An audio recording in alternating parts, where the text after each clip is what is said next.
Hey everyone, welcome to a show on a Sunday here on the Comic Art Live channel. We've got Fred Hembeck waiting in the wings once again to come out and regale us about his time in the business and anything that really comes to mind. I think we've got a wide open slate, so if anybody has questions throughout the show, please feel free to throw them in the chat, and we'll do our best to address them. But it's been a few days since I've been on the channel, so I had a very eventful week going to IX and whatnot. But I'm happy to be back in the saddle, and I couldn't have a better person to have on camera with me than Mr. Fred Hembeck. So let me bring him in and get this show started. Hey Fred, how you doing? Hi, everybody. Hi, Bill. Well, it's nice to have you back. Yeah. I think we could have saved that Columbus story for the chat. I think they all would have gotten a kick out of it because I'll be honest, if I would have seen that on the receipt at while I was in Columbus, it might not have occurred to me that how funny that was. Yeah. But but everybody, just so Fred first asked me if I went to see him at the Mid Ohio Con in 2008, and I said I did, and I bought artwork from him. I'm like, I'm surprised. Did you remember that? Did you remember seeing me? And he's like, no, I just knew you were from Ohio, so I figured I'd ask. But the funny thing is, he went. But you should just tell it, Fred. I shouldn't tell your story. Well, yeah. Well, it's just a matter of fact that after the show was over, um, Lynn and I went across the street to a small little eatery, and we had not a full meal, just I guess some pie, cake. I don't even remember.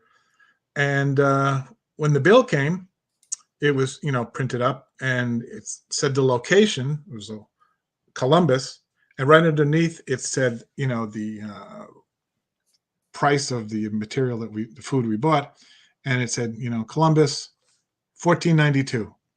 That was the bill. Our bill was $14.92. It said right under the word Columbus. Unbelievable. So yeah, Unbelievable, right? I would not have caught that. It would have went right over my head, but you saw it. Yeah. Yeah, but we were trying to you were trying to remember if you actually let the waitress know how funny that was, and you don't remember. But still, you should have saved that. That would have been one to keep for a long time, or at least maybe the restaurant should have started hanging any receipt that hit the total of $14.92 on. Yeah. And if I'm not mistaken, I think the show itself was in a different town, but when you cross the street, you're in Columbus. So Yeah, it wasn't that an made it. odd spot. I remember that, but Yeah. and I did check my CAF gallery for whatever reason. I don't have that piece scanned, and I know I have it in a portfolio, so I'm going to have to. For shame. I mean, I can't believe I don't have that in there, but I will be adding it to my CAF after the show. Jeff Wedding says historical kismet. Yes, very true. Yeah, true. So we were talking about earlier. Neither of us are big football fans, but it is a football Sunday, so we appreciate anybody who's like multitasking today, watching your favorite team and then hanging out with us as well. So we, it's if you can multitask, we can certainly put on a fun show for you while you're watching. Yep. Now, the one thing I wanted to talk to you about, Fred, because I think it's something we haven't really ever discussed, is your interactions with other pros in the business. I mean, Oh, there you go. because I know a lot of time you probably didn't get to go into the offices and whatnot, but Right. I'm just curious, your interactions with editorial, other artists and writers, and just anecdotal stuff in your time in the business. Because even though you were kind of you had your own path through comics. I mean, Yep. the interactions and things. Give me some stories. Well, my visits to the Marvel offices, probably no more than a half a dozen. Same with the DC. So I've never been into the offices very much. Um, Live in the Hudson Valley of New York. And for a while, uh, quite a few cartoonists lived in the area. That was because, before the days of sending scans in and stuff along those lines, it was good to be close to the city for a lot of people. That wasn't why I was here, but they were. So we had, Bernie Wrightson up here. We had Jim Starlin, Terry Austin, Joe Staten, uh, Ron Mars, and we had, the reason I mention these guys is because at one point we all were playing volleyball together once a week. Although that's been 20 years gone now, but we did it for about 10, 15 years. So, although some people would come and go, um, Kyle Baker lived up here for a while. He played volleyball with us as well. So I got to know a bunch of these guys pretty well, Terry especially. Um, Nowadays, I don't see many people because I've turned into a hermit, but that's okay. Uh, that's the way things go. But yeah, a lot of people were around here that Elaine Lee. Mhm. Uh, yeah. Oh, Joe Sinnott. How can I forget Joe Sinnott? He didn't play volleyball with us, though, No, well, I saw but he would go out to dinners with us a lot. somebody posted something on Facebook the other day, and it I don't remember who, but it was something like the 90th birthday of Sinnott, and gosh, who was the other person in the photograph now? But I know that you were there. It's like you and there Oh, was yeah, yeah, yeah. John Byrne and Right. uh, That and was they the did, yeah, right, right. I mean that Walt Simonson was in the photo too, right? I think. Gosh, I wish a I lot could of those. remember A who it number was. of those people drove up because they weren't nearby. But that was at Joan Hillary Staten's house in Kingston, New York, and they were celebrating at the time the birthdays of Joe Sinnott and Ramona Fraden, who both Ramona turned Frazier, that 90. was the other one. Yeah. Yeah, she also did not play volleyball with us, but yeah, that was good. I think it was Staten that actually posted it. Now that you mention it, Yes, that's where yeah, the photograph came from. But it was funny in his photo. I don't think he mentioned like all the people who were in the photo, other than it was, right. was the both of their birthdays. But then I'm scanning the photo and I'm like, there's Simonson, there's Weezy, there's Fred. It's like, there's John Byrne of all people. It's like Yeah, just things. that was a surprise. Yeah, exactly. So that's interesting. So that's cool. So you were pretty good friends with Terry Austin then, huh? Yeah, yeah, yeah. Terry and I. Well, I used to hang out a lot, and we would play volleyball. We'd go shopping. I went to the city with him a couple of times. Went to some shows with him when they used to have the Big Apple shows or Hmm. whatever it was, one day shows in New York. That's where I met Sergio. I met Sergio Aragones and Stan Goldberg and Al Williamson all on the same day at one of those shows. That was great. That was a good time. And Stan Lee, how about Stan Lee? One of the few times I went to the Marvel offices. This was back when Epic magazine was about to be launched. Hmm. Only had a different name at that point, and they were considering having me do some work for them in that. It never happened though, but they had me come into the office. Rick Marshall was the editor, and he was showing me around. And all of a sudden, I hear a very unmistakable voice coming from behind me, saying my name. It was Stan Lee saying, "Oh, they're Fred Hembeck. Oh, so good to see." I don't know what he said, but I heard his voice say my name, and I turned around and we shook hands and we talked, and I don't remember what we said, but that was exciting meeting Had you Stan. I met him worked with before Stan that, or after that, but I never saw him in person again. did he know what you looked like just from the way you had done caricatures of yourself, or had you met before? I don't know how he knew. Maybe they told him I was coming up that day. It was one of the rare times that I guess Stan was in New York at that point. Hmm. This had to be 80, 81. So that was me meeting Stan Lee. And then, of course, I went to a show in Houston, and that's where I met Jack Kirby. And he couldn't have been nicer. Jack and his wife, Roz. We were all sitting together also with Wendy and Richard Peeney, tables adjacent to one another as people came up. And yeah, it was great meeting them. And then there was the time I didn't meet Steve Ditko. Oh yeah. And that was the time I went up to the DC offices with Joe Staten, who was a neighbor. He was turning stuff in, and he thought he'd bring me along just for the heck of it, and I could meet some people. And I went up there, talked to, I think I met Joe Kubert, just got a handshake, and my hand still hurts. And Perfect. Those handshakes. yeah, very nice fellow, but we just didn't chat much very long. And he was there. Joe was there to turn some stuff into his editor, Jack Harris. And we were talking in his office, and then Jack said, "If you don't mind, Fred, could you wait out in the lobby? I have some business that Joe and I have to do." So I said, "Okay." I sat out in the lobby. There's a woman there, a receptionist, and I'm sitting there, and a couple of people came and went while I was sitting there, but I didn't really pay them much attention. And then Joe and Jack came out like 15 minutes later, and they said, "Did you see him? Did you see him?" I go, what do you mean?"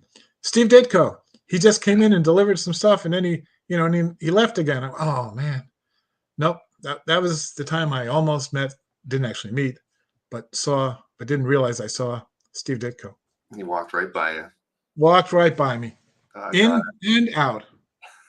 Yeah, Well, that's too bad. Yeah, they probably. Well, I don't know. I've heard different stories about him during that era, and a lot of people revered the opportunities when he would come into any of the offices, right, either Marvel or DC, just because everybody looked up to him so much, and it was always kind of it was a special moment because a lot of people he never went to shows really, so a lot of people never right, got to meet him sure. in person. Yep. So yeah, that's unfortunate. Your one great missed moment to Yeah. have gotten to see him. Well, Well, I think he would have intimidated me more than the other two for sure, because I knew he was not exactly into the fan type stuff, or if he was, it wasn't quite the same way. The guy did love comics. I mean, he's one of these guys who grew up on comics and wanted to be a cartoonist, as opposed to a lot of guys in the 40s who became cartoonists because they couldn't make it with the illustrations and stuff. right. Yeah, but yeah, I What loved was it. what was Jack and Roz like when you were at that one show? Oh, they were very nice. They were very friendly. Jack swapped drawings with me. Said, "What would you like? Would you like a Captain Victory or Captain America?" Well, that one didn't take too long to think about. No offense to Mr. Victory, but I took the Captain America and I gave him one of my Hard drawings. moves. Yeah, he Oh, was that's very great. nice. Was it? I mean, back at that point, was it a 2 day show? So you got to actually see him after hours, or was it more of a Yeah, one I day? actually saw him at a party Mhm, as mhm. well, and yeah, it was a 3 or 4 day show. It was maybe the craziest show I ever went to because it was in Houston, and the people who had put on the con had gotten almost the entire Star Trek cast to come, the original show, and this was before the movie, before the first big Star Trek movie, and they were going to be doing a little presentation of something written by Chekhov. No, not the Russian guy, but the actor. I don't know. It was crazy when they said that. But then, as a day went on, it turned out that the people who organized the con ran away with the money, and they weren't paying the hotel. And I went up to my room at one point, and there was something slipped under the door saying, you're going to have to leave because we're not getting paid. So, and all this crazy stuff. Somehow money was raised, and the convention went on, but it was a real iffy thing for a few days. These people made it very at exorbitant prices, and you could pay this and then spend some time with the Star Trek people, and you can go here, there, and everything. And uh, but we survived it. Yeah, did all the Star Trek actors bail when they? I don't know because I was not that big a Star Trek guy, and I was just interested in comics. In fact, I think I only ever saw one of the guys walking around the con, the aforementioned Chekhov, was you know looking at the dealer's material on the floor, but I didn't see the show. I know the Peonies were big on that. They were, because they're big Star Trek fans, so they were.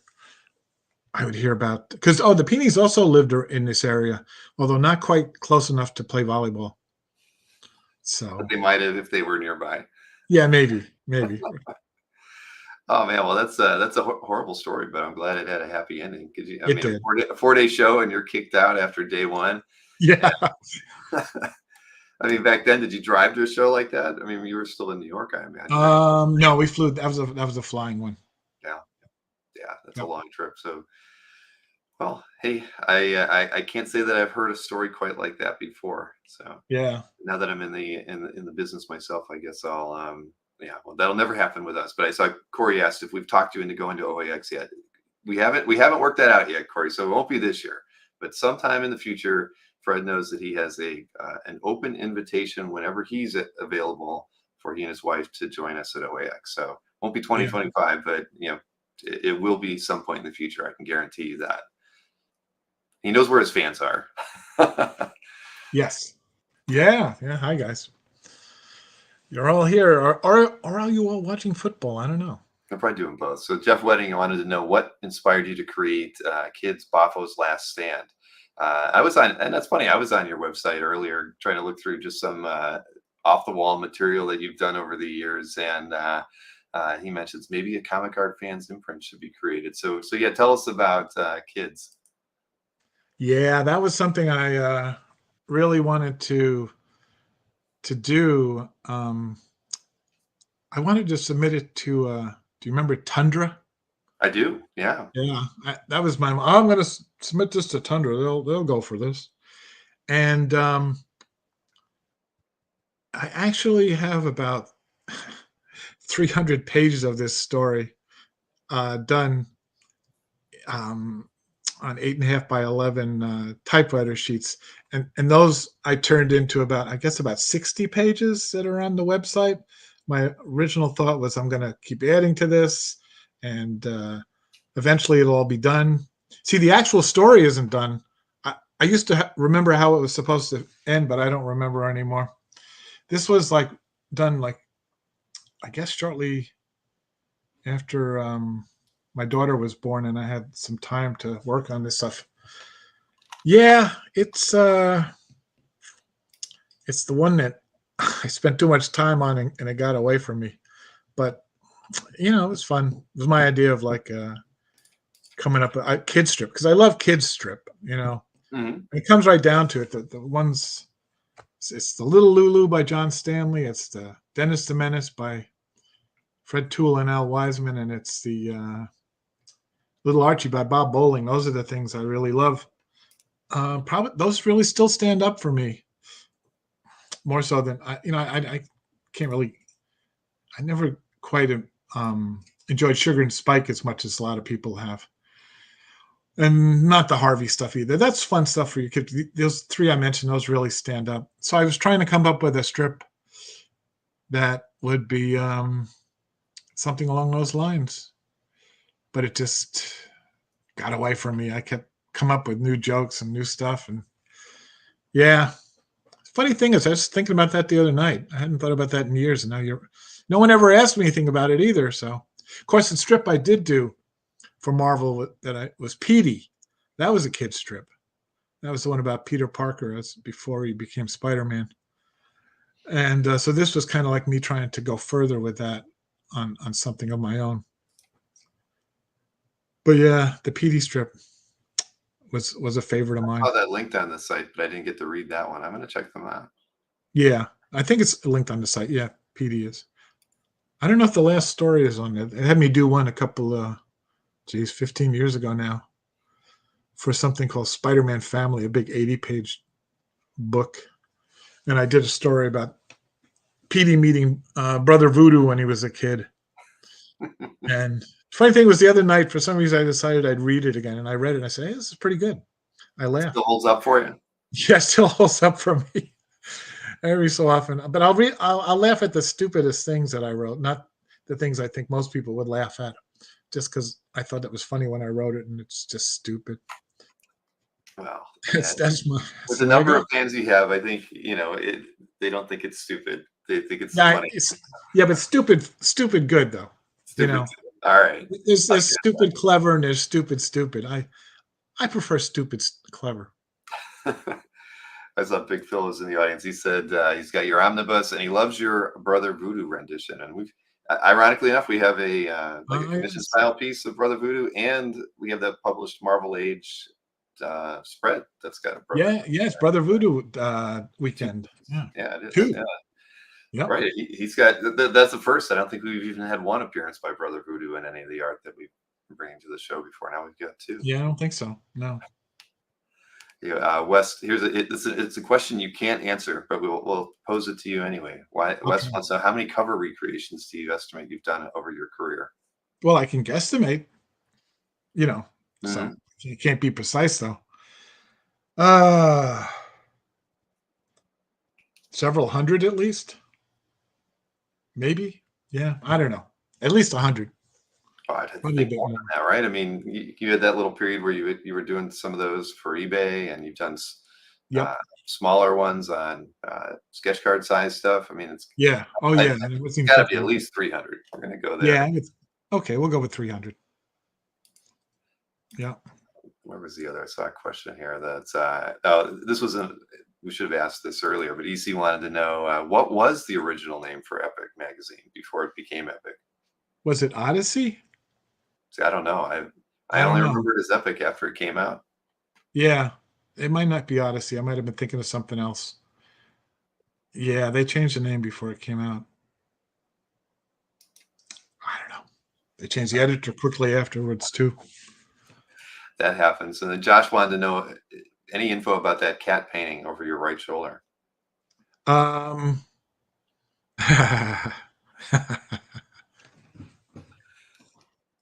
yeah, that was done by a friend of my daughter's, um, as a gift about one of our late kitties. So yeah, no, I didn't do it. Have you ever painted before? Yeah, I dabbled when I was in college and stuff. And a couple of years ago, my daughter was into, well, a couple of years ago, 15 years ago, she was into painting and stuff. And she had me do a couple of paintings, but you know, they were kind of nothing spectacular. Hmm. It takes too long. I like, drawing because you just got a piece of paper and you get a pencil and and a pen and there you go. You can do your thing, but painting, you got to clean, you got to make sure the painting's no, thank you. Did you ever have anything published that was painted? No. I know, like in the early '80s, there were a lot of comic illustrators who dabbled in a painted piece here or there, like they'd get a painted cover versus a traditional pen and ink cover. So that opportunity never presented itself for you, though. No, I wasn't doing any paintings. When I say paintings, it was back in my college, days when I had assignments to do paintings. And then, like I said, when I dabbled with Julie when she was in her teens a few times. Hmm. But even then, it wasn't anything comic related. Right. Well, Or it wasn't anything I'd good be curious either. to see how something like that would turn out, with your style, full Yeah. watercolor or acrylic or something like that would be, well, it'd be a one in a million, right? Because it'd probably be about the only one you try, unless you You're really enjoy inspired. doing You're inspiring me to give it a try. Maybe I will. it. Okay. Yeah. You never know.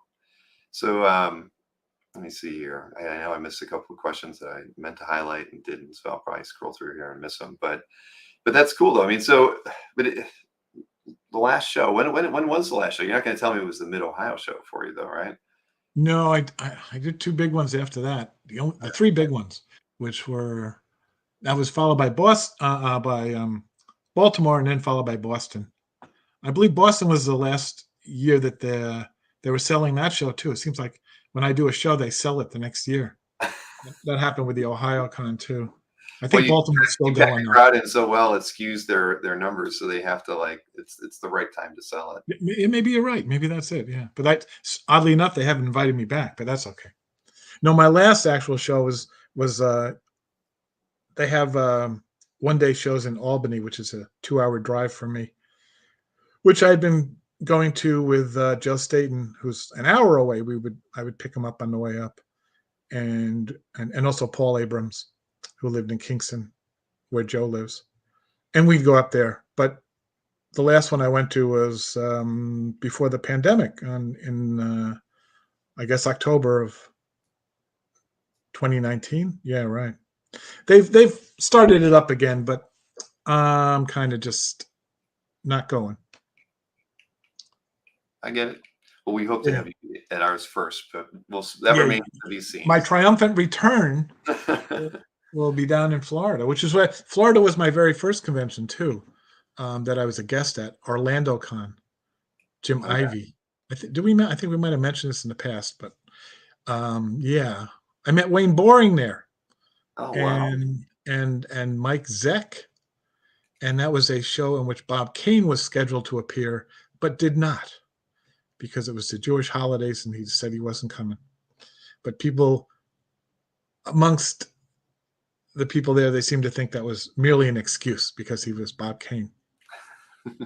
So how long had you been in the business when you got to go to that show then? That would have been 79. Jeez, that would have been like 2 years or so. Wow.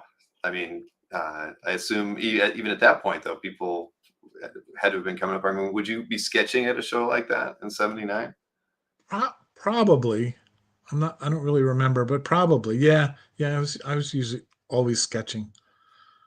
Yeah. Yeah, Captain America comic book fan says Mike Zeck is a sweetheart. Yes, he is. I've gotten to meet him a few times. Never got to meet Kirby. I've never even talked to the Peonies. But I've seen plenty of interviews with them. One of these days, I'm going to have to like corner them and talk to them about their career. I mean, anybody who's Yeah. make it that long in independent comics is they're doing something right. That's for sure. Well, listen, we talked earlier. We were going to try to around the 25-minute mark. We were going to try to start the sale for everybody, so we don't have to make people miss too much football on a Sunday if that was what they were hoping to do, rather than hanging out with us this time around. But now's as good a time as any, I think, probably to look at the artwork, because there's always stuff to talk about Okay. while we're looking at the pieces. Yep. And I can let everybody know we have 16 lots today. The Oh first, boy. what's that? I said, oh boy. Yeah, I think that's the most we've ever done, as a matter of Yeah, it fact. is. I think 14 might have been the most before that, but we do have two of them. Well, everything's at auction, and the first and the last lot are for your own custom sketch card, where you get to tell Fred what you'd like him to draw, what character, You what costume. you choose. Yes, you choose the You choose. character. And so the first and the 16th one will be that, and then everything in between will be a mix of published pieces. And I think we probably have more published pieces this time around than we've ever had before, and some commission style pieces too. So I Yep.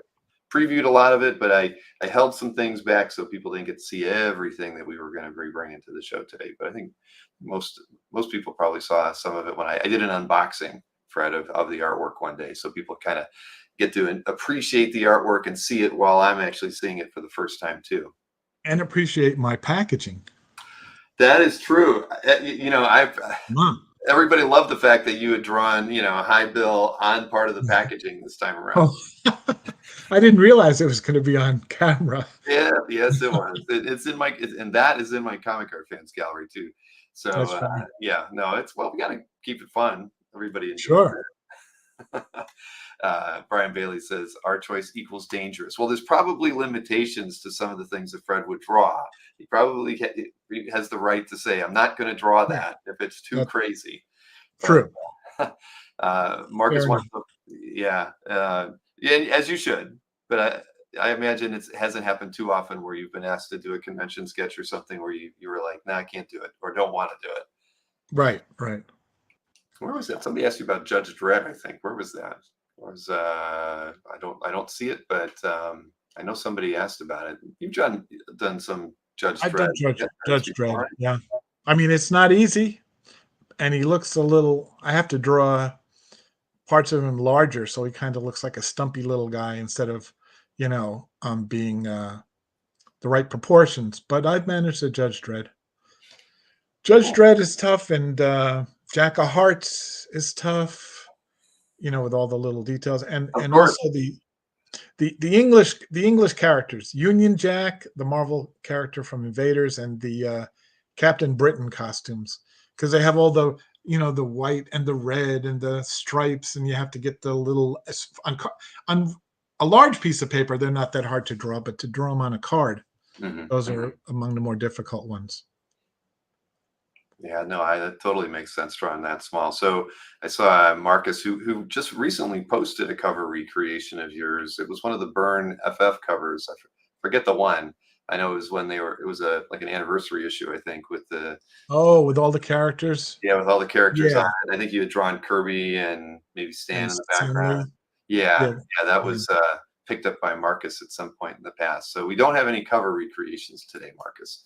Sorry to say. I know Marcus he bought that Color FF recreation that you did with Galactus in the Oh background. yeah, He got that yeah. one from whether that was last show or the show before that. So, but no recreations this time Oh, around. you know what? I will mention this to you. We were talking about Steranko in the past because of the Steranko cover things, and I said I really love that um, Shield #3 issue, the Hellhound one. Yeah, You know, and we said, oh, maybe I thought maybe I should do that. Well, recently when I was going through my stuff to get material for you prepared, I found out that I have a full size cover penciled of that one. Not the 9x12s, but the the large ones. I right, had three things I never finished. That was that one. It was the Tales of Suspense cover where Captain America and Iron Man are fighting each other. The issue before Captain America gets his own series. right. Yeah, and then there was a early Iron Man issue where Iron Man and the Hulk are fighting. I think that was George Tuska, Johnny Craig, and the Shield one. They're all penciled, but I never finished them. My goodness, and So, but it's one by it was 17. two. I didn't quite have enough time to finish it before this today, but who knows? Maybe I'll do it for next time. And on a regular 11 by 17 board or Yeah, the whatever a the standard. size of the drawing would be 10 by 15, and there's like a couple inches on either side. Yeah, Yeah, yeah, yeah. so it's Wow. like Well, the old days when I used to do them real large. So uh, so wow, maybe I should do I, that thi- for next time. I think people would love to see one of those each of the in successive shows that we do. Yeah. Pick one. I mean, again, that's when do you think those were penciled originally? Oh, um, probably 10, 15 years ago. I mean, it was obviously at the end of when I was doing them that size because Yeah. I didn't quite finish them. Yeah. Well, I would definitely encourage you to. I don't know if I'd want to color them though. They're so No, large. no. I mean, yeah, I would have. If we would have talked afterwards, I would have said, no, don't worry about color. I'm just pen and Yeah. ink would be all Yeah. it would be. Maybe I will. All right, Sure. because I either of those would be great to have, for an upcoming show. So, all right, well, let me go over the ground rules. Everybody knows we got 16 lots, and everything's at auction. The Yep. slides will have what the starting bid is on it, and place your bids accordingly. Don't make them. Don't go $5 at a time. Give us modest amounts. Don't snipe. We've talked about this many times. If you're watching on YouTube, and most everybody is, right next to Fred Hembeck's signature, that down there in the lower left is a live button. Click that now or refresh your browser, one or the other, because that'll get you as close to real time as we are, and also the people who are watching the show. Because sometimes if you're 15 seconds behind us, and it can happen on YouTube, then you're seeing stuff close before you even get a chance to see it or bid on it. So we want Oh, everybody geez. to have the same chance. Yeah, exactly. So everybody click the live button. You'll be happier for it. We'll be happier for it because when I get to a point where I say it looks like the bidding slowed down, or I say I'm going to call it in 10 seconds, we're really going to call it at that moment. So be live and you'll be happier. So I'll show the slide that talks about shipping. Where was that? I got that right here. So I do have all the art in hand, of course, except for the two commission pieces, the sketch cards that we're going to do with lots 1 and 16. So when the show's over and you've claimed or not claimed the art, if you won any of the auctions for any of the art, we want you to email me, Bill at Comic Art Fans, and I will set up and arrange payment with you. And once I have that, I'll get the artwork shipped out to you.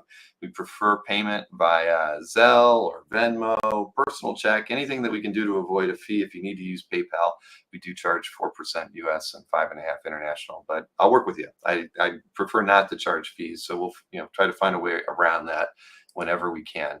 And as far as shipping goes, domestic shipping is $30, international is $65.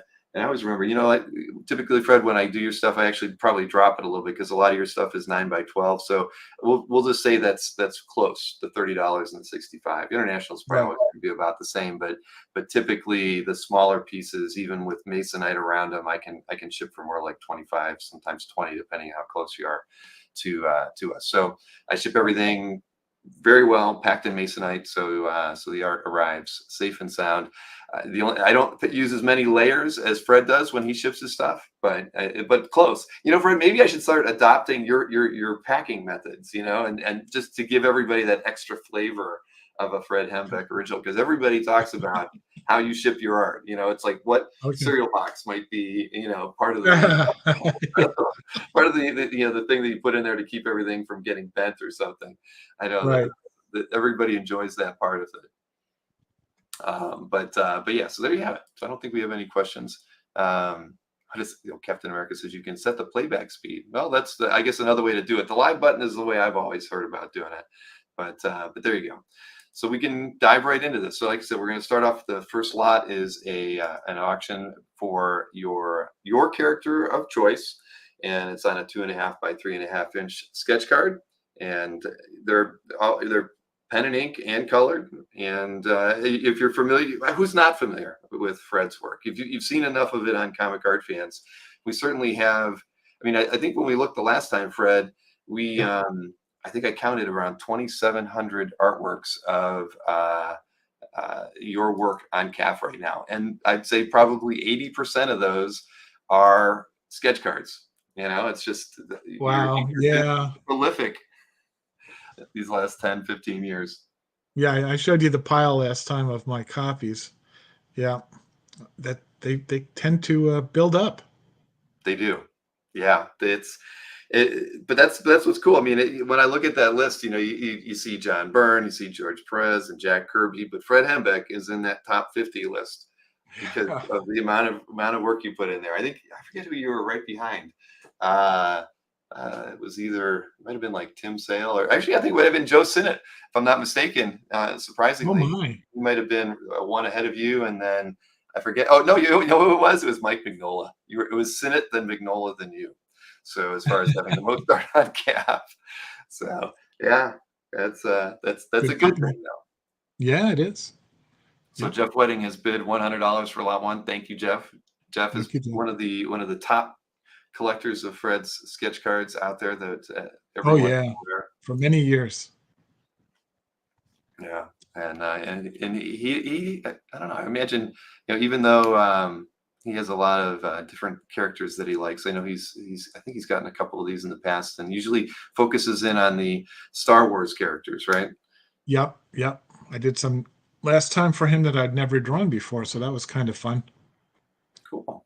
Well, you always like a curveball here or there. So Jeff has thrown one of those or two in the past. But if I don't get another bid, we'll call this at $100 for Jeff Wedding, and we'll have another one of these at lot 16 at the end of all of this. So just give everybody a few more seconds, and then we'll move along to what's next. I don't know. And what is this image from, by the way? I found it and I thought it was like a perfect image, but the Lil Avengers. I mean, what was that? What did you do that for? Oh, that was for Marvel Age. Oh, that was a Marvel. Okay, I didn't know that. It's a double page spread. That was like during my, like I mentioned earlier, I was into the kid strips. So I've just decided to turn them all into little kids, like a kid's version of them. So that's what this is. I don't particularly like this drawing at this point because I feel I could draw it better, but, I shouldn't knock it. All You right. Well, guys like it. I'll use a different image next time. I No, have no, no clue. no, it's okay. It's got a lot of color and a lot of different characters. So on one hand, I do like it. On the other hand, I can see myself drawing each of those characters differently and better. Well, all right. Well, thank you, But I Jeff. guess everybody feels that way. Right. Well, you got to feel Or like you can someone. always do a better job, right? I mean, Yeah. I get it. I get it. So that one would have been done in the '80s sometime. All right. I'll make a note to try Yeah. to find something a little different, or I'll Well, come up that's okay. with I'm not offended. All right. Well, thank you, Jeff, for picking up the first one. You can leave So that there. we'll go ahead and dive into some stuff. So we showed 5 of these pieces from, on the last show. These are all published pieces. The first one has an Yep. example image along with it, so you can see how it was used. This was used in the comic book price guide. I forget which year. Opening bid on 50th anniversary. 50th 50th. anniversary. That's right. That's That's right. right. Big anniversary issue. I guess it's like, I think they're on 51 now, or maybe 52. I'm not even sure. But yeah. Well, Corey's got us started on this one. So it is. It's on a 7 by 11 inch piece of Bristol. The artwork size is about 5.5 inches tall. Full color. You can see when it was printed. They printed it in black and white versus color, but the published image or artwork is actually done in color. So if I you're bonus. don't know why they did that, but okay. Did they tell you to do it in color? I would imagine they. Yeah. Oh, yeah. Otherwise, you wouldn't have done it. Right. And then I remember I got a shipment of the books, opened it up, and I went, oh, man, what'd they do this for? But okay. So yeah, there was a series of 10 of these, and it was a mix of DC and Marvel characters. And I think the last, during the last show, we had maybe 3 of the Marvel characters and 2 DC. I think we're 3 DC characters and 2 Marvel characters this time, if I'm not mistaken. So, Yep. so we're $200 on this one to Corey right now, and we'll give everybody another 20 seconds or so before making any decisions, and we'll close it and move on to the next one. But but back when you were, what year was this? I'm trying to think. 50th anniversary for that book. I have to Google it now just to see. I think 22. 22. Yeah, well, it couldn't have been that long ago. Yeah.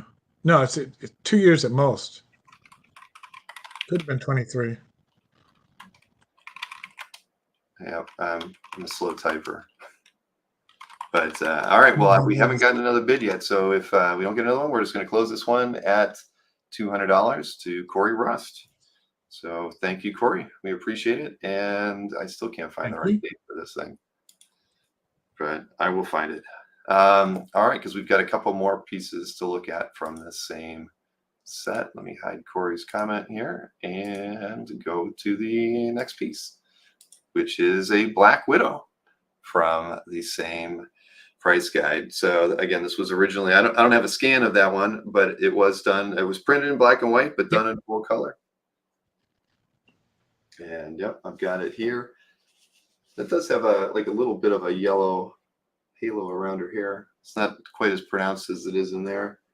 I can show it to anybody if they wanted, but these are fun. I mean, as we all know, when you're doing these pieces for eBay, they are on sketch cards that are about half the size that these are. So these are really nice and not something that you would normally do when you're out at a show or whatnot. And I assume on eBay you haven't had anything at this size in the past, right?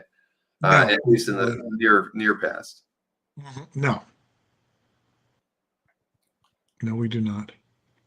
Everybody's high-fiving Corey for his pickup of the Bane. That's true. Good pickup. So did they tell you what characters? Yeah, they gave me a list of the ones they wanted. Yep. I did not choose these. Although, they're all fairly, not common. all of them, but common characters, yeah. Corey wanted to know if you've ever drawn Doomsday. I think so, but not very well. Don't think I ever drew him on a card. I drew him on a blank cover once with Superman. Not a particularly attractive character. A little bit of extra work for him. Yeah, some characters are so much detail. How do you get it? You're used to drawing, humanoids in the Hembeck kind of vibe, but yeah, once an alien. Yeah, humanoids are my specialty. Yes, animals are not, and big, creaky-looking monsters either. Godzilla's tough. Yeah, but you would tackle it if asked, right? Yeah, I've done a Godzilla card. I mean, they're not the greatest looking things, but they look like they could be Godzilla. There you go. Cap says he bid on this one, but he just won your Black Widow gray suit sketch card, I guess, over on eBay. Oh, okay. Yeah. Well, we don't have anybody bidding on this one, so we'll circle back to it at the end of the show. But it is still available at a $200 starting bid for those who are interested. And the next piece, speaking of cap, is a cap. So this one's again same size as everything else, done on 7 by 11 inch board, and the character size, the art size is 5 1/4 full color, as you can see. I mean, is Cap one of the most drawn characters for you? I mean, I feel like I see a lot of I would Cap. think so. Yeah, I would think so. Captain America, Spider-Man, Superman, Batman. Yeah, those are the big ones, or at least the ones I have done many times. The Is it shield can be annoying to draw, though. really? Well, you got to be round, and you got to get the circles inside. That's why I like to do them like on this drawing, sideways. Okay, that makes Um, sense. yeah, I mean, I do Well, have some of those I'm gonna have circle to go things. back through all the stuff we've shown people in the past. Well, the easiest thing is to go over to Comic Art Fans and just search for Captain America Fred Hembeck sketch card, and I guess we could see the how many different ways you've drawn his shield over the years. Yeah, I like drawing the triangle shield once in a while. The one he had when he first started in that first issue. Exactly, the classic. Yep, Uh, that's easy to draw. we have a gentleman in the chat. His name is Stingray, and he knows that you've drawn a couple stingrays in your time. So that's Oh yeah, Stingray. Yeah, but he that's an doesn't have odd one here. character. Well, Stingray, you can always correct that when we get to lot 16 if you want. Yeah, that's true. All right. Well, Seth W is our $200 bidder and high bidder right now. So if we don't get any other bids, Captain America will be going to Seth for $200 Yeah, today. But yeah, but again, I think it's funny. I don't know why I think about Cap when I think about Fred Hembeck artwork, but you're right. Spider-Man is probably more. It might be like the most drawn Marvel character because I know he was in a fair number of the Marvel Age bits, and uh, yeah. and I know I've just seen a lot of your sketch cards on Cap or when you have them up on eBay. But, all right, Seth, I think we're going to be able to call this one for you at $200, and we appreciate that. Thank you very much. And Thank everybody, you. as a reminder, when the show's over, you'll be emailing bill@comicartfans.com and letting you know that we'll arrange everything as far as shipment and payment, all that fun stuff. Now we have 2 more cards, and this next one is Firestorm. Firestorm.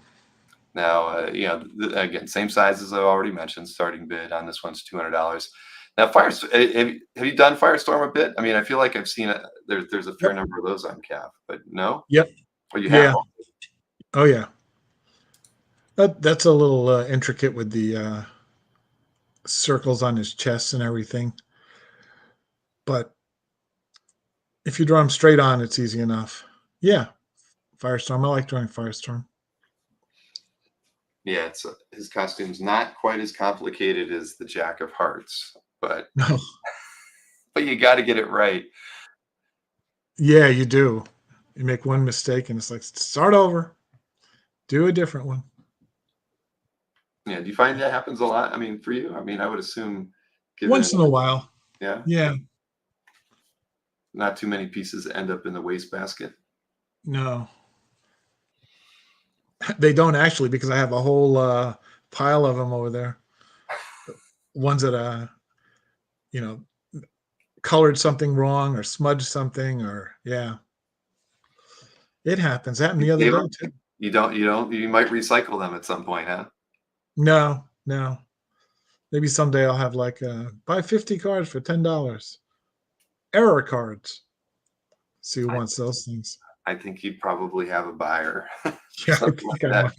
might. Exactly. They could become like a Fred Hembeck mystery box of items. Yeah, right. So do you actually have copies of the omnibus? If you ever went to a show that was local, do you take those with you, or are you? Yeah, I do. I think I have like about, man, they sent me a lot of copies. Sent me over like 200 copies of that thing. And Oh, there was my. only 10 in a box. This was Image Comics. I think I'm down to my last box and a half. And I said I was probably not going to open the last box, just keep it forever for whatever reason. Maybe Mhm. pass it along. But yeah, I would always drag them along. When that thing first came out, I would drag a whole bunch to shows, and they're big and bulky, so it was kind of a chore. But it was happy to have that book come out. Of course. Yep. And Brian Bailey mentions you can make a Hembeck bloopers section of your website for all Oh, blue. Yeah. the stack of throwaways that you've got. Right. Do you update the website a lot? I don't remember. No. I kind of we keep it going because I kind of like the stuff I have up there, but I came to a certain point where I realized that I was spending all this time on the website, enjoying it, writing, but not getting any artwork done, and no one's paying me to write for this. So at a certain point, I said, okay, oh look, here's Facebook. I'll just say hi to people on Facebook, and I'll draw more, and that's how I shifted away from the website because I don't type very fast either. So And you'd written a lot for that on the yeah, website when I was going yeah. through it. I was like, I'm never going to be able to read all this before the show. And then that was a couple hours beforehand. All right. Well, we don't have any Firestorm fans out there, so that was still Okay. available. And anything that ends up not getting claimed Yep. goes back to the Hembeck archive. Everyone, Yep. just keep that in mind. I won't even, because we do these at auction, I wouldn't put these up for sale on CAF because I can't auction anything on CAF. So that would be that. So we got one more piece from the set, and it was a Saturn Girl. Saturn. 7.5 by 11 and 5.5-inch tall character in full color. I know you've done a fair number of Legion of Superheroes drawings in your time, single character and team pieces as well. I'm sorry. What did you? Was there a question I missed? Oh no, that was just more of a statement that you've drawn the Legion of Superhero characters. Oh yeah. Over time. Yes, I have. Oh, in many different costumes, many different variations. So they're always fun. Yeah, she's kind of smug looking in this one. Yeah. Yeah, no. Yeah. I mean, their costumes were always fun, right? At the end of the day, I think that I can't say I'm a Legion super fan or anything, but I always appreciated the costumes on those characters. They were all pretty cool. Yep. The originals, and then the ones that I guess it was Dave Cockrum redid a lot of them. Those were fun too. Yeah, Dave was a pretty amazing costume designer. That's for sure. Oh yeah. Very much so. Did you ever meet him? I did, but it was before I was in the comic business. When I was a fan, and he was at a table drawing with Bob Layton, as I recall, and I remember standing there and chatting with him for a while. This is about it, maybe a year or two before I got anything published. So, but I never did see him again after that at a show. So, don't know. Well, that is unfortunate. Yeah, I got to talk to him a few times at shows, but never had the opportunity to buy anything from him direct. But very nice guy, and certainly his costume designs are legendary. So we don't have any bidders on this one as well. No Saturn Girl fans in the audience. Well, we can't say that. There are Saturn Girl fans in the audience, but I know that probably a few of you already have card images by Fred. So we're going to go into some of these larger, more custom pieces. We have a Avengers commission. This is on 9x12, so bigger than the other ones. You get, what do we got? 6 characters on this one. Starting bid on this is $250. Yeah. And you've drawn the Avengers team numerous times. I know. I mean, I guess after the Justice League, or maybe even before the Justice League, as far as team pieces that you've done, I've seen quite a few Avengers team pieces that are out there. So this one was done specifically for the show, right? Yeah, this was dated 2024. Yep. And there's always, I feel like when you do these team lineups, somebody's always getting mashed in them, right? Oh, yeah. Someone's got to take the brunt of it. Otherwise, You can't put Ant-Man between the Hulk and have him walk away unscathed. No. And the paper's not big enough for Giant Man, so. Yeah, that's funny. People should check out your website because you do have a lot of amazing pieces over there. I was what section was that in the Fred Says section across the page, picture gallery. You've got a lot of cool pieces from Oh, your those ones. Yeah. really, really nice stuff that it's fun to see because most of them aren't colored; they're black and white. So you get to see something that Right. we don't get to see too often, since most of the pieces that you have on eBay or that we present here are full color. Just seeing, you know, your appreciation for the music, and there's that Bob Dylan image that's like right near the top. Just some fun, so much fun stuff in there. Oh That yeah, the Bob Dylan ones. Yeah, that turned out nicely. I'm not a great caricaturist, but I was able to, because of the way he would change his looks over the years, it was easy to do it. It's like Giant Man changing his costume. Mhm. Yeah, that is true. Uh, that's right, Brian. But so Gabe Carino has started us off with the $250 bid. Thank you, Gabe. We appreciate that. Um, but yeah, anybody who hasn't been to Fred's website, and I'll actually just link right to this one page that has the across the page gallery, because there's a lot of cool stuff in there. Yeah, those were fun. And those are all probably 10, 15 years old by and At large, right? least, yeah, at least. Sure. Yeah, no, there's because that's the amazing thing. Back at that point, a lot of people weren't always posting their artwork to CAF. So this stuff are pieces that a lot of us have never seen before. And yeah, so anybody who's interested can follow that link. I put it in the chat for anybody as well. So we got $250 on this Avengers commission and Gabe is our lead bidder. So if I don't get another one, we're going to call it a 250 and move on to a couple DC related commission style pieces as well. So if I don't see anything now, we'll just move on to the next one, and I guess we can call it for Gabe. Thank you, Gabe. We appreciate it. Thank you, sir. All right. Next up is a nice Rogues Gallery for Batman and Robin. Now, you've done a few of these in the past too, right? I mean, this is not something that you've avoided, right? That you've done some fun pieces like this before as well. Oh, you got Yeah. Oh yeah. Batman and his Rogues Gallery is always a good topic for drawing. yeah. There's So a yeah. few guys who love like images like this with the villains all on the wall behind them. So Wayne got his bid in before Josh, and I see Jeff Wedding. Whoop! There bids happened all. I clicked the wrong one. Wayne's at $400. Thank you, Wayne. Oh, okay. But thank you, Jeff, and thank you, Josh, for also putting bids on here and helping us move this along to $400. Yeah. Yeah, Two Face is a very good character. That is, yeah, Yep. this is a good one. You get the penguin on there too. That's nice. Yeah, 33 and a third media. Hembeck will not be at OAX this year, but when he is free, whenever that is, he has an open invite to come to the show. So it won't be 2025, but sometime thereafter, he knows that we've got him covered, and we want he and his wife to join us for a vacation at OAX, because we know everybody would enjoy getting to meet him in person. We'll have to find a way to get some of your omnibuses down here too, Fred, Yeah. without you carrying them.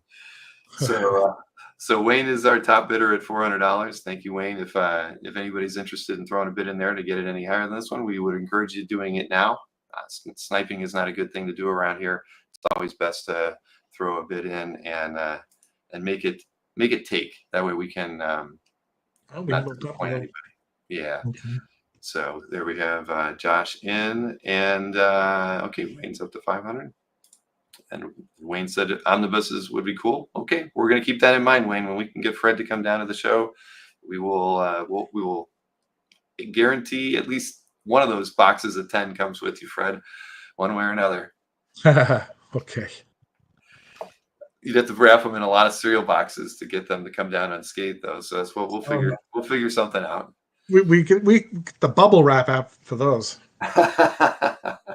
All right. Well, Wayne has upped this bid to $500. Thank you very much, Wayne, and Josh for as well, and Jeff for getting moving the bids along. So again, I'll say 20 seconds. If we don't get another bid, we'll call this one for Wayne and move on to the next piece. But yeah. Oh, Brent says, love this one Catwoman showing her roguish side. Yeah, that's true. All right. Well, we're going to give this one to Wayne at $500. We appreciate it, Wayne. Thank you very much. Thank you. All right, let me hide that comment. And Josh, you came in late at 5:25, my friend. We had just called it. So this is why we don't snipe around here, because when we call it, we can't kind of step backwards through this. So I apologize, but there are more pieces to bid on. So Yep. let's oops, I'm now There he is. clicking around and I'm missing where I'm on here. But yeah, no problem, Josh. But we do have a few again. What are we just halfway through right now? That was lot 8. So we have lot 9 coming up now. And we highlight that. So this is Justice League Commission, kind of similar to the Avengers one, but nobody's getting smashed in this one. No, they're just kind of, I don't know, levitating. Well, you've got their shadows colored properly, right? You got Yeah. red, green, and blue down there, and Wonder Woman's hair is kind of enveloping several of the characters too, even Aquaman. But yeah, I know you've done a fair number of JLA pieces in the past, and Wayne just jumps to $500 on this one. It is a conga line, very very Oh, similar. my. So Yeah. thank you, Wayne, for that, and thank you, Seth, for throwing in that first $250 bid. Oh, you don't see the atom. So you're saying the atom could be smushed somewhere. That's possible. Now, I always like the way, when you drew Superman's hair like this, it's the anti-swirl, across the forehead. Right. Yeah, Wayne is not playing any games. You got that right. Adams and Diana's hair. That could be. That could be. So we have $500 from Wayne. And remember, everybody, sniping doesn't work here because we're usually about 5 seconds in the future anyway. And any delay on your end, could put it so that you could miss out by not being as live as everybody else. Everybody's trying to figure out where the atom is in this one. But yes, Wayne is getting a package deal if he wins both of these. Makes it easier to ship, or however I end up delivering things for Wayne. But we're at $500 for this. Yeah. If I get another bid in the next 10 seconds, we'll just call it and move on to the next one. Which, we've got another Marvel and then another DC piece before we get into some more published stuff. Boy, yeah, there's a lot of ideas there. But all right, we're calling this one for Wayne at $500. Thank you very much, Wayne. Thanks again, Wayne. Okay, hide this comment. We'll move on to lot number 10. And we mentioned Brother Voodoo earlier. And here we go. We've got one on 9x12 in color. So technically a two character piece in this one. I've got this one starting at 200. And again, you mentioned, Brother Voodoo's in the published piece, the Marvel Age piece we're going to see in a little bit. So you've done a few Brother Voodoos in your time, I imagine. Yeah, plenty. Sister Voodoo also. That's true. You know what? I think we talked about this once before. You have done a few Sister Voodoos. Yep, which is a character I kind of made up. Although they tell me there is an actual Sister Voodoo now, but she doesn't look like Brother Voodoo. I assume when you made her costume, it came out pretty close to Brother Voodoo's costume. Pretty much. And in fact, I actually posted a card of her today up on Brother Voodoo and Sister Voodoo separately. Over on eBay? Oh, really? Yeah, actually today. Well, there you go. I was thinking I should probably, I was reading that story the other night with Petey and Brother Voodoo, and their uncle is in there, so I should probably do an Uncle Voodoo card also, since he was an actual character published in a Marvel comic that I drew. Mm-hmm. Maybe sometime, and with the two little the two brothers who are depicted in this story as being about 10 years old. Just gonna get as much voodoo as I can out of this. Phil was saying he needs a Sister Voodoo. Well, you can pick one up on eBay. At least it started. The auction started today, and as of today, yeah. And the first appearance, I do remember that, Fred. You talked about doing it kind of just for fun as a Sister Voodoo piece, and eventually at some point Marvel actually made a Sister Voodoo. So Fred technically at least got the ball rolling for a Sister Voodoo out in the Marvel world, and but that was a while ago. I mean, when do you think you drew that image? My Sister Voodoo, I was probably pretty sure I snuck it into a Marvel Age strip at some point. There's also because it was the one also with Voodoo Child. Ah, Yeah, there was. Yeah, it was. I guess I made Brother Voodoo, Uncle Voodoo, and Sister Voodoo had a Voodoo child. Chile, as Jimi Hendrix fans will remember the spelling. So yeah, so that yeah. Well, if it made it she's in the Marvel Age, it had to have been approved. It's he was yeah. Derek says it was around 1987 and Marvel Age Annual 3. Derek Oh my. he's our comic books professor, so I know Derek would never be wrong. So there we go. Okay. 1987. So that's cool. He snuck it in there before it became canon. Just Oh yeah. and they dug it. Oh, that's great. Yeah.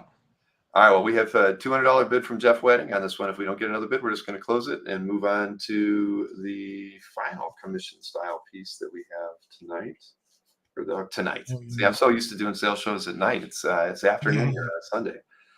All right. So Wayne has thrown a 250 on there. Thank you, Wayne. All right. So thank Oh, you. We'll say we'll song and dance for another 20 seconds before we move on to the next item. But thank you for that, Wayne, and of course Jeff for getting us started on this piece.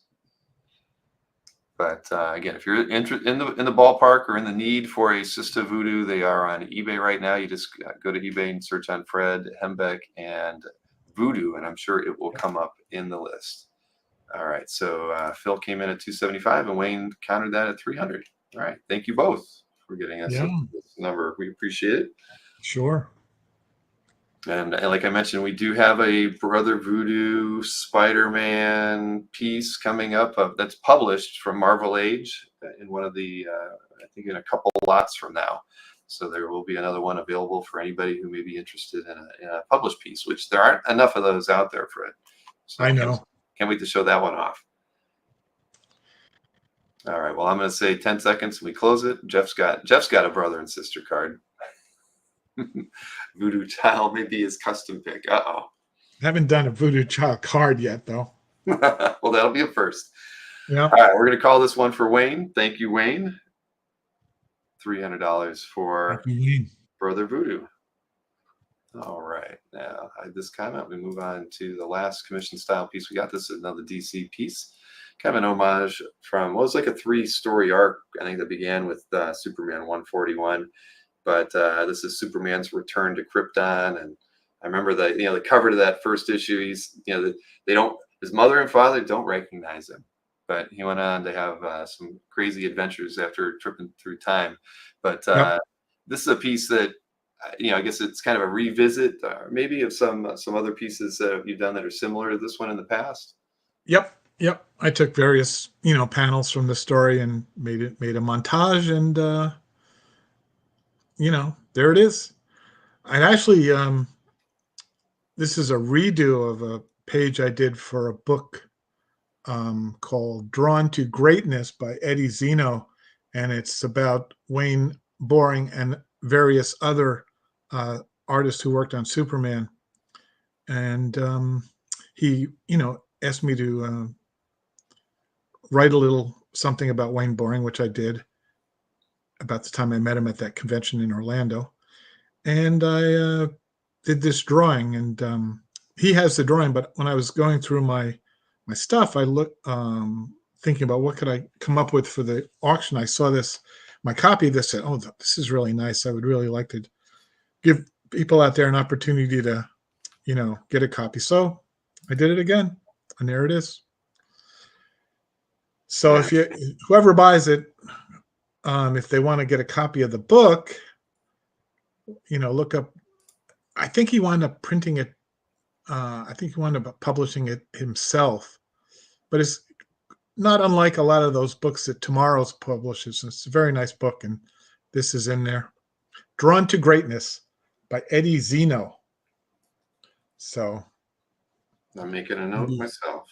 Drawn to Greatness. If anybody wants to find a copy and say, I have a drawing that looks just like the one that's in this book. Fred did it again.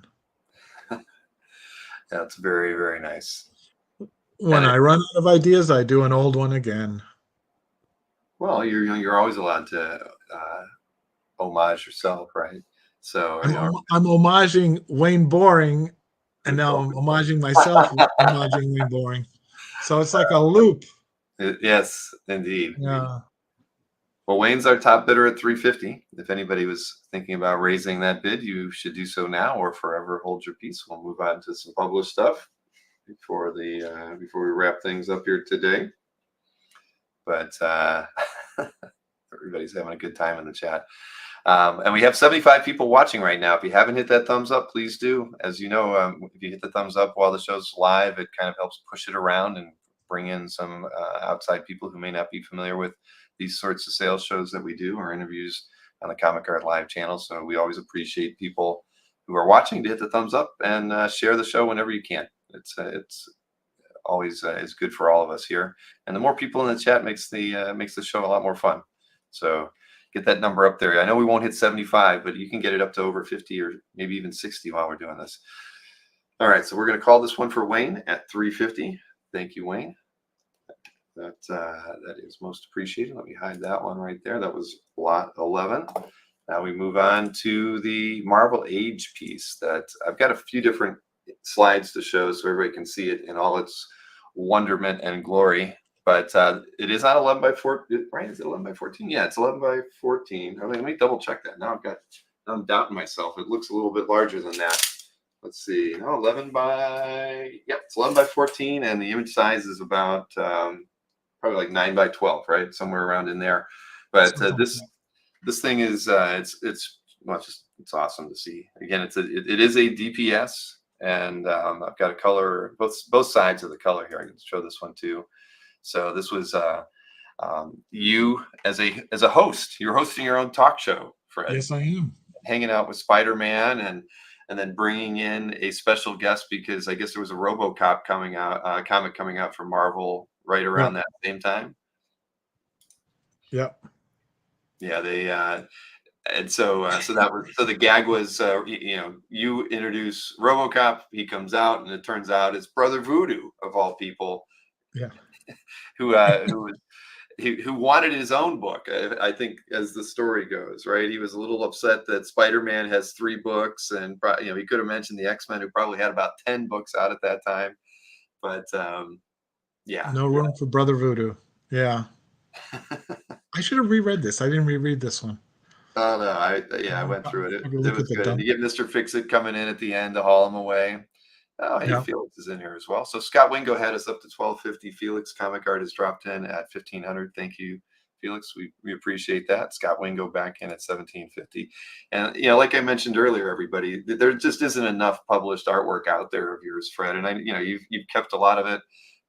The few pieces that have gotten out there and into collections are, they are kind of coveted because so many of us in our ages, have found, grew up on your work. It's just, it was the thing that we, Marvel Age in particular, it was something that we all look forward to. But even before that, just seeing Marvel ads in regular, in comics that would have a Fred Hembeck illustration on it would all, it was always just fun. And we're always like, who is this Hembeck guy? And here we are getting to hang out with you in a live stream and pick up artworks from you, and again, the published pieces are just nice. So Scott's our top bidder at 1750. Thank you, Scott. Scott's a big Spider-Man fan, so this piece. There he is. Spider-Man. There's more panels in there than Brother Voodoo even. Yeah, that's true. Well, Felix has come back in at $2,000, and he wants me to call it as fast as he can. We'll wait and see if Scott's going to raise it or keep it at this. We do have the other rather large piece, the Steranko homage, coming up towards the end of this all. But thank you, Felix, for the $2,000 bid. We sincerely appreciate that. But yes, we do.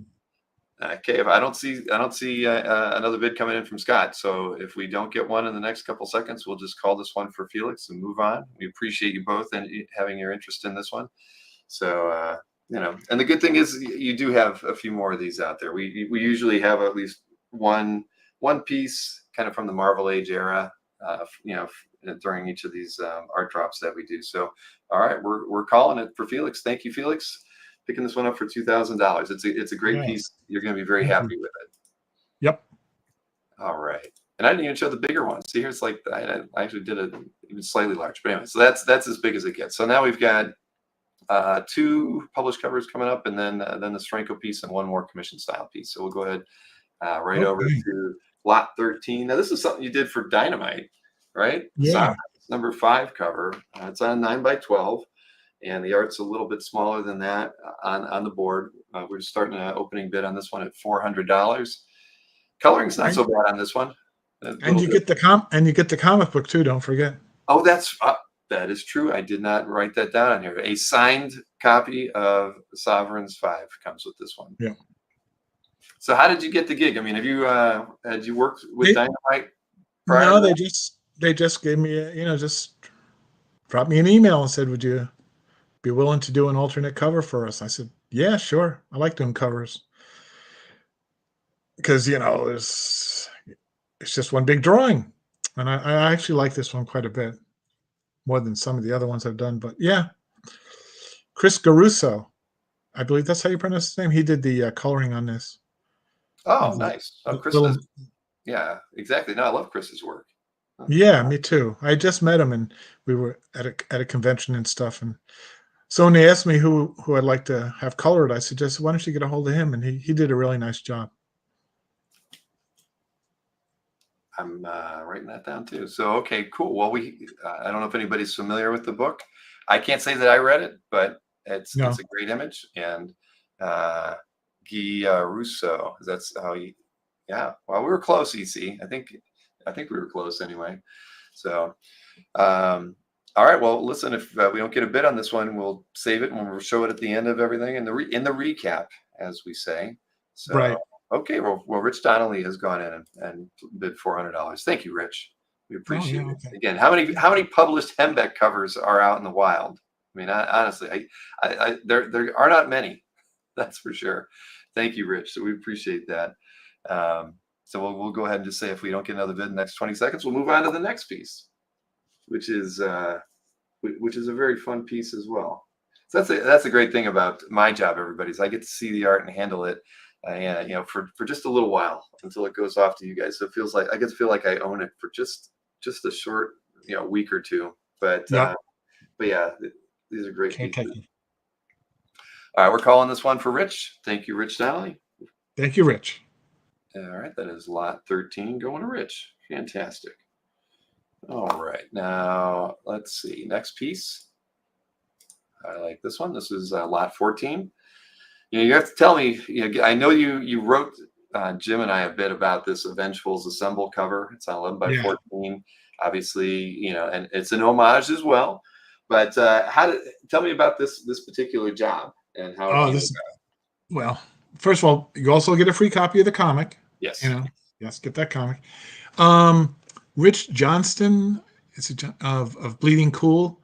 Yep. He came out with I believe it was 3 or was it 4 different comics, and he had me do the covers for him. One was this Avengers one, another one was Iron Muslim. You might see him there in the corner with the beard, and some sort of a Thor type character. And it was parodies of Marvel characters and stuff. An interlocking story. Now, you didn't do the interiors on this. You just did the No, cover. no, I didn't do the interiors. I remember they said they wanted the Iron Muslim character. They wanted the cover to be him, like, being rude to America or something. And I'm going, how am I going to do this? But maybe I'll show it to you next time. I Well, had I've got the comic here, so I guess I could read it before I send it out. And just so everyone I was just going to say James Siegel was our high bidder at 550, but Rich Donnelly has come in at 600. I Oh see my! Rick had a 575 in there as well, so James is back at 650. Thank you, But James. yeah, I was the Iron Muslim cover. I always like because he's up there in the air and he's sticking his tongue out at the Statue of Liberty, who's giving him the eye or something. I don't know. I should show it to you, but I thought, well, I got this one by better than I thought I would. It was strange. I read the comics. Not too big a fan of the coloring of the covers, but that's the way it goes. Kind of weird looking. Yeah, they were trying There too were hard. no There were no follow-ups to this. I don't know that they ever did any more of these comics. It came through Boom, I believe, Boom Studios, but I'm not sure. Again, this was done 5, 6 years ago, something like that. Maybe more at this point. All right. Well, Rick threw a bit in there, and then we also got James Siegel back in at 750. Thank you both.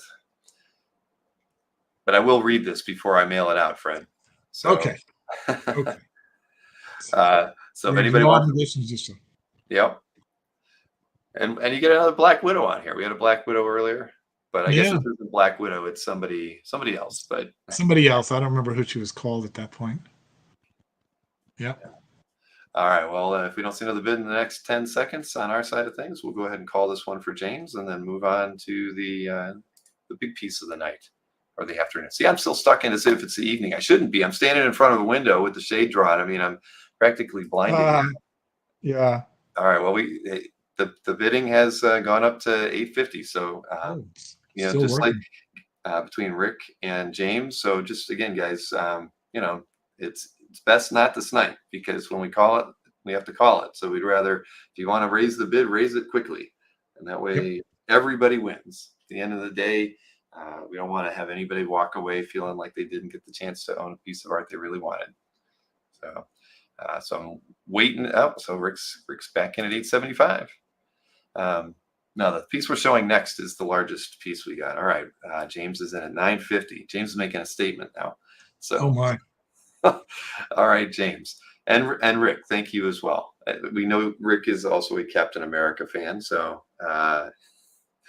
it's understandable. Cap's in the next piece too, I think. Is Alberto out there today? Well, I think James is actually bidding for Alberto, because Alberto had to do something. So James is kind of Okay. working on his behalf. I think. I could be wrong, but Cap is in the next piece. I'm looking at it right now, because it's got Yeah. 50 characters on it. It's got Cap and Spidey and Thor and Superman and heck, even the Silver Surfer's in this next piece. Yeah. Hawkgirl. All right. Well, we're at 950 to James. I'm going to say 10 seconds again. So if we don't get another bid from Rick, we're going to call this and move on to the final couple pieces we've got today. And I'm saying we go. All right. So James at 950. Okay. Very nice. Thank you. Thank you, James, and thank you, Rick, for your interest as well.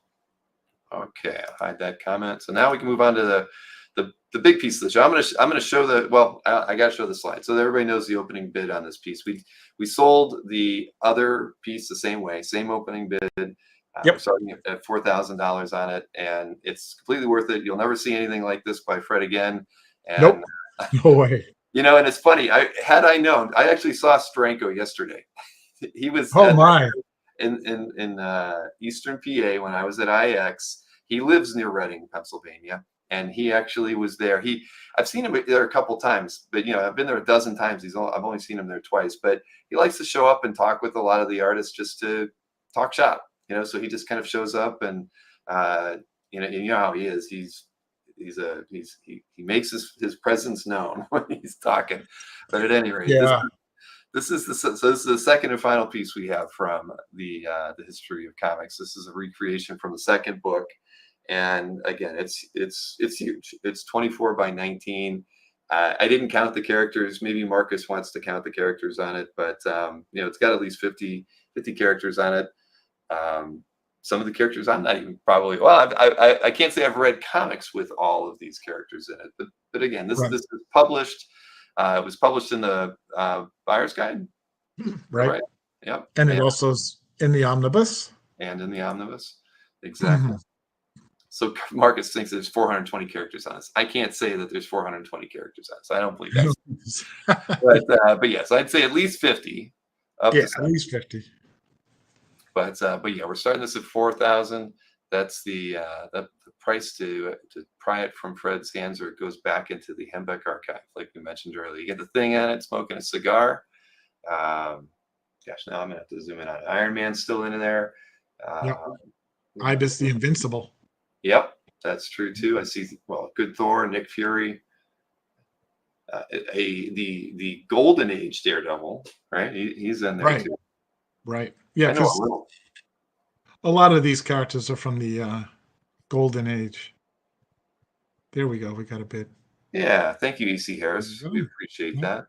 Yeah, I'm kind of looking off to the side here at an image that I can actually zoom into. Maybe I should share that, show it off to everybody now that they know where the bids are. At least let me. I should point out that this is probably the only time you'll see me do a 1940s era chop drawing. I'm just looking at that now. Like, Ah, yeah, I don't do all chop. Nope. yeah, those This, are tough, right? I mean, it's yeah, but you know, I just but I want guess I did it just to be consistent with this cover. But at this point, you won't see me doing that one again. and I should, even though I'm small on here, right, you can see this thing is huge. So yeah, this is. Yep. I'm just surprised they convinced you to undertake something as big as this, Fred. You Oh, know, they didn't. That was purely on my. I just felt like but it was doing it. you were the one that wanted to do it. Yeah, I just felt like doing it, and I did. Like I did them both. Was I crazy? Jeez. Yeah, I think you were a little crazy. Well, on the back, I didn't know this. I'm looking at it now. So there's some Yep. notes that you made on there, but there's Thank also a self-portrait. I know people can't see Yep. it. It says "Here I am," and it's Fred Hembeck in your shorts, your speckled shorts and socks, hanging out for everybody. But again, amazing piece, and there is nothing else like this at the Hembeck Mansion, right? You don't have anything that's larger than this on the wall or in a flat file. No, This is as I, good as ha- it. I have a couple of strips that were done on the paper that were the same size, but it was just like me interviewing somebody or something. Nothing as intricate as this. And at a certain point, the people at the buyer's guy said, "Could you please start doing them smaller again?" Yeah, but it wasn't very easy to scan this. I'm sure to get it ready for production. Yeah, I wasn't really thinking about that at the time. I'm surprised I was willing to mail this stuff out at this size. God. Yeah, this is awesome. Well, EC is coming at 4,500. Thank you, EC. Appreciate that. Bullet Man. Yeah, that's right, Bullet Man. Now, see that would be one of the comics that I remember seeing covers from, but I've never read a single Bullet Man comic ever. Yeah. And Tariq, and then EC's back in at $4,700. Rick, our Captain America fan, said it's an excellent piece. Well done. I agree. Thank you. Thank you very much. Yeah, I finally figured out how to check the comments. I didn't have them on for about half of the show. Oh, I'm sorry. I should have mentioned. I No, always no, forget to do that at the beginning of the show. that's okay. But now I have them on. Have them on there. So, Oh, there is Hawkman. Here I'm thinking, you have that he wasn't there, but there he is. He's in the lower right. It's a close. Which one again? Hawkman. Oh yeah, Hawkman. Yep, he's there. So yeah, there we go. So EC leading everything at 4,700, and I'm losing my voice all of a sudden. But if we don't get another bid, well, okay. As soon as I say that, we got a $4,800 bid from TAMD1, who picked up the first one, if I'm not mistaken. So. Oh really? Okay. Yep, that was a big one to ship. But I've learned. Yeah. I have learned how to ship these, and I still ship it in Masonite, and I put a lot more tape on the outside, and it makes it really really strong. So I've shipped a lot of oversized art about this size the last couple months, and it's all arrived safely, even to Europe, which it was. I was a little nervous about that one. I had a piece about the same size, but it got there, and the guy took a picture of it, and he was very happy and surprised as well. But TAMD1 is back in at $5,000. Yeah, #1 Marvel fan. You could be like my heritage auctioneer. Yep, but we're at 5,100 from EC. Thank you both for your interest in this piece. It is the last of its kind.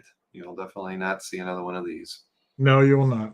Because again, you're not ready or willing to want to jump in and do another piece this size, right, Fred? No, I'm not. Back when I was doing commissions, the one commission, well, not, I've turned down several, but somebody wanted me to do redo the large Alex Ross poster from Crisis with all the characters in the DC universe, but he wanted me to do it in 12 different sections that interlocked. Oh my gosh. And I wrote back and I said, I don't think so. You know, Exercising your right to turn I it said, down. thank you very much. I appreciate, he said, I appreciate you telling me that and not, saying I'll do it and then not do it, that was years ago, 10, 15 years ago. I said, got to draw the line. Yeah, This would be easy compared to what he had in mind. exactly. No, 12 interlocking pieces would be nuts. But of, of the Alex Ross poster of every character in the DC universe. Yeah. well, TMD1 is back in at 5250. I was just going to say I'm going to give you both another 10 or 15 seconds to think about it. Well, he's not wasting too much time to think about it, which I appreciate.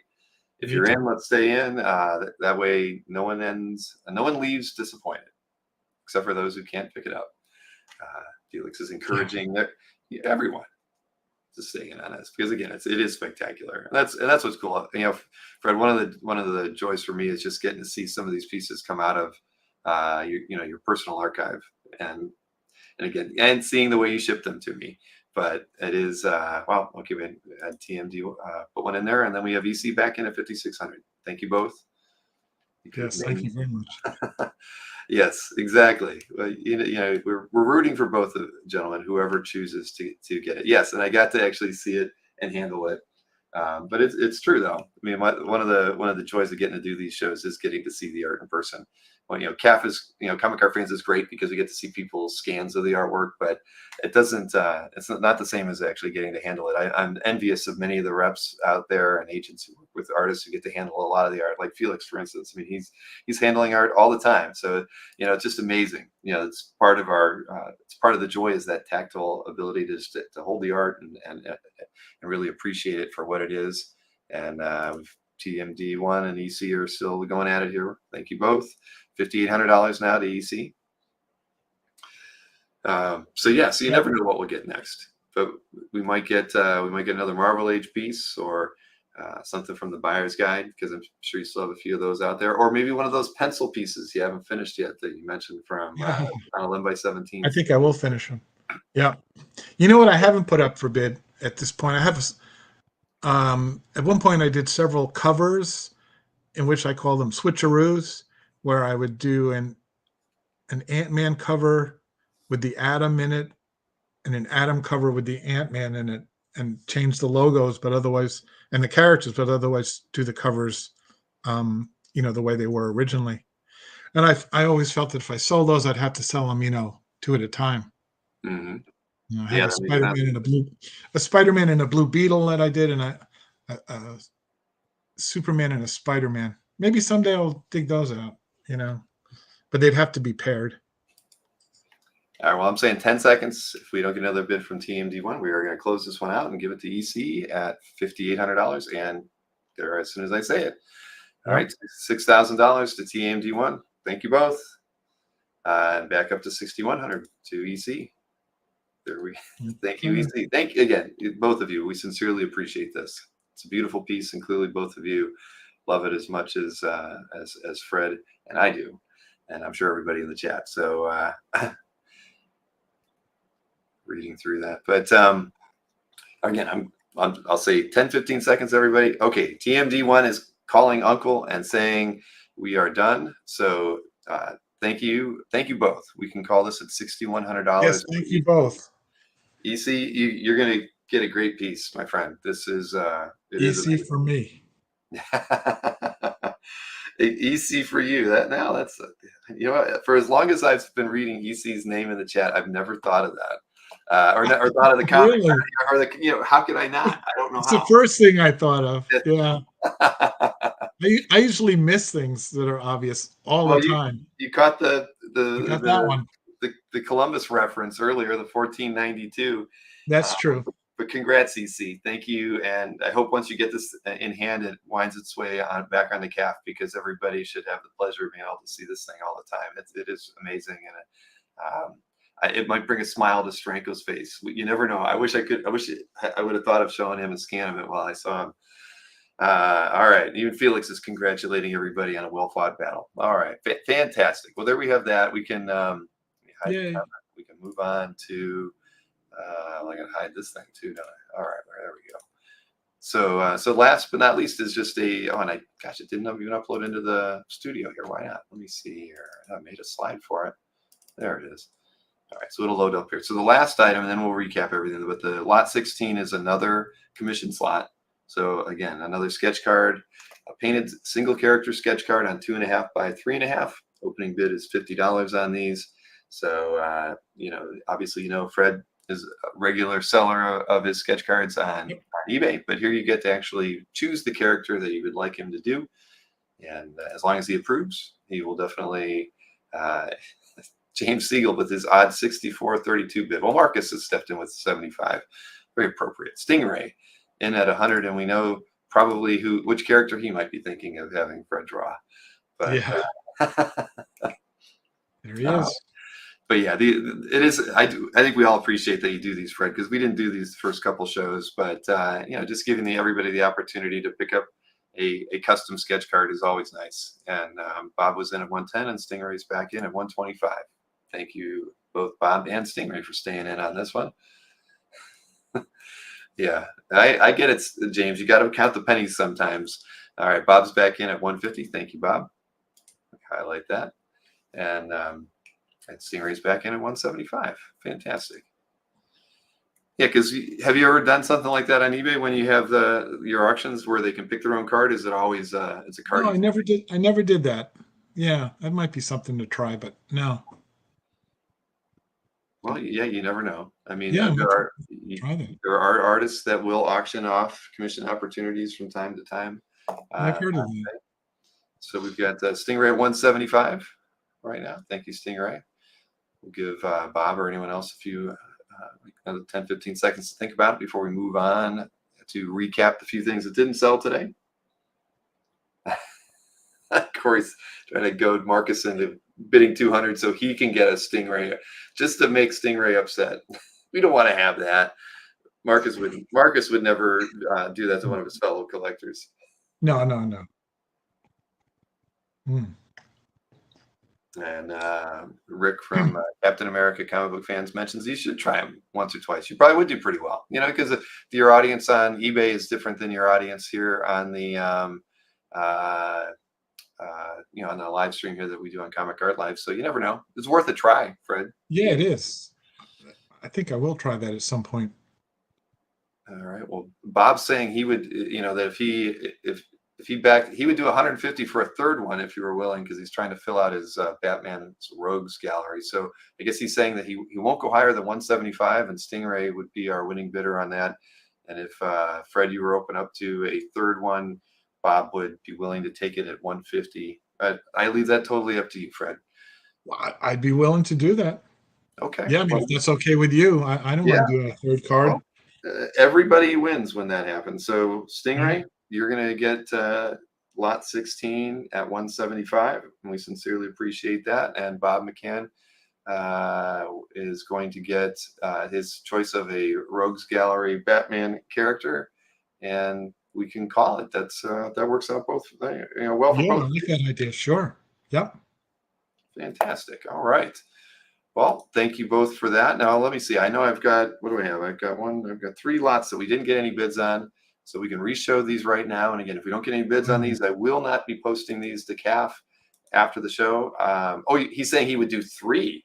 I mean, I guess he really wants to finish out his Rogues Gallery. I mean, he wants to do 3 at 150 each? Yeah. Oh, my. That's fine. You're fine with that?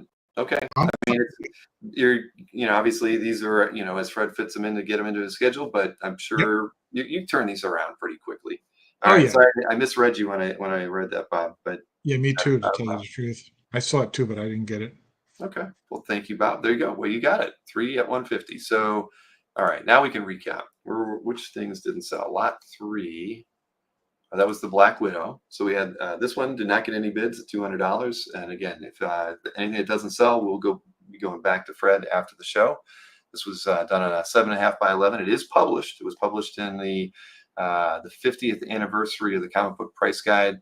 Character on this one is 5 1/4 inches tall, all color, and was published in black and white in the price guide. So if anybody's interested, you can let us know. $200 would get it for you. If not, We also have lots 5 and 6 to look at that did not get any bids, and they're all from the same set. So it was Black Widow, then it was also this Firestorm, same size, full color, but printed in black and white in the Comic Price Guide 50th Anniversary Edition.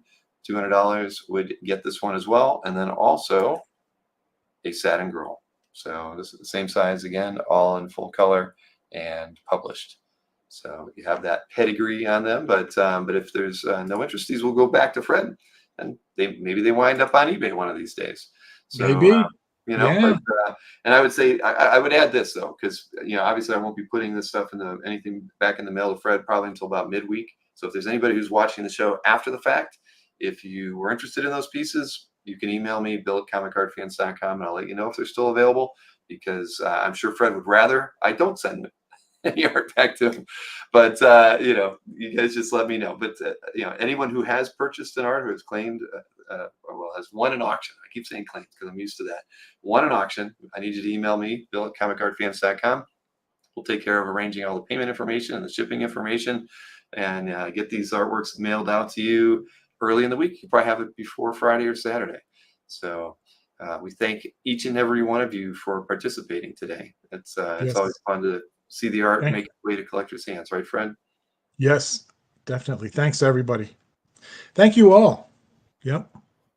All right. Well, as always, Fred, it's a pleasure getting to do these shows with you. I'm sure we'll probably do another one in 4 or 5 months, sometime after the new year, after OAX is behind us. But again, I love hanging out with you. It's a pleasure to get to have Yeah. these shows with you. And I've figured out how to tune in correctly as well now with the That's computer. right. The first couple times was a little sketchy, but now It you got was a little trouble. There was trouble. But All right. Well, we'll get listen, it everybody, figured we appreciate you tuning in on a Sunday afternoon. out. We know you've got a lot of other things you could be doing, but we like the fact that you chose to hang out with us. And, enjoy the rest of your weekend, and we'll see you again soon. Thanks again, Fred. See everybody. Take care. Thank you.